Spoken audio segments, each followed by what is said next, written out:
Subscribe to Cooking and Travel by Dr. Papori Barooah and press on the bell icon for all notifications.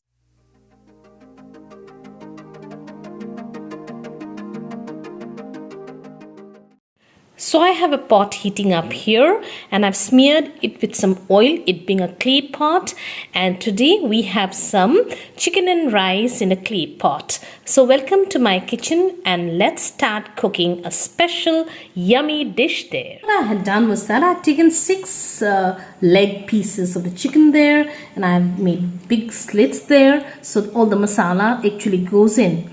And I marinated this for almost 5 hours in some salt and some ginger garlic paste and some turmeric there just for the color of it. And now let me just give in a little bit of soy sauce, say 1 big tablespoon of soy sauce there, and a little bit of corn flour just to make it glossy, and some sesame oil. So the sesame oil there, and I'm going to give it a nice mix with my hands there so that each of the pieces gets a nice coating of all the ingredients that I just put in. And I have some time to relax, so I'll let it be there marinating for almost half an hour before I go on to do the actual cooking. So this will go into the refrigerator for half an hour. I'll need a cube of chicken stock there, some ginger there, and around 10 mushrooms which I'll cut into 2 pieces, an egg, some garlic, or you can also opt for the burnt garlic sauce there, and the entire cooking will be done in some vegetable oil. I'll also need, or in fact use, some mixed juice there and some sesame oil there. So I've heated up the oil there, say 1 small teaspoon of oil here. I'm going to throw in the egg there and fry it. And of course put in some salt there. Just some amount of salt there and just grate it. You scramble the egg and keep it to be used with the rice there. So we'll remove this now from the flame there and then fry the piece of chicken, marinating in the refrigerator for almost half an hour now. In the same karai, I'm going to put in some oil there. If you do not have a clay pot, you can always use any other pot that you have a little heavy bottom there, and say around 2 big tablespoons of oil there.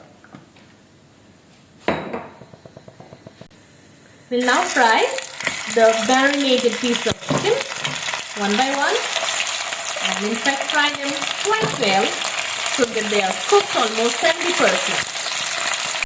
It being a clay pot, I'm going to do some slow cooking, so I'm putting all the pieces together on the sides as well, and we'll cover and cook for some time so that the cooking gets faster. Now I happen to get this from Bangkok, and I would like to thank my friend Mali Kosi from Bangkok, who really told me that this is a flavored variety of rice. In fact, I happened to bring so many colors, and once when I washed it, all the colors were gone. So today she had advised me to use it just like that. It is seasoned and clean and you can use it like that. So I'm going to use it for my recipe. You can choose any other rice variety of your choice. Just give it a turn. So it's almost cooking up properly. That way, because it's clay pot, I guess the cooking is much faster, and I intend to keep all the nutrients intact. And clay pot cooking gives you a wonderful chance to do that. So after almost 3-4 minutes, this is how it looks there. I'll just throw in some garlic sauce. You can use around 7 or 8 pods of garlic smashed and given. And of course, I'll also put in some ginger there, shredded ginger on the top. Okay, you have this beautiful smell of garlic and ginger and soy sauce filling my kitchen now. Lovely smell there, and increase the flavors. I'm planning to use some lemongrass that I had. If you do not have, no problem. I'm just putting 2 sticks of the lemongrass and And I now give it a nice mix there. Alright, so the mix is there, and then I'm using the mixed juice there, fruit juice. So this will give the distinctly different flavor to my recipe today. I'm also going to add in the spring onions. All of them go in, and of course one more thing there, the mushrooms. They'll all be cooking together, so I just increase the heat a bit and try to cook in. Alright, so I'll just wait for it to come to a boil, then I can introduce the rice. This is almost around 50% done, so you can also cover to let it happen earlier. So I've taken a chicken cube there, which you get to buy in the departmental stores nowadays, and now I'm just going to mix it.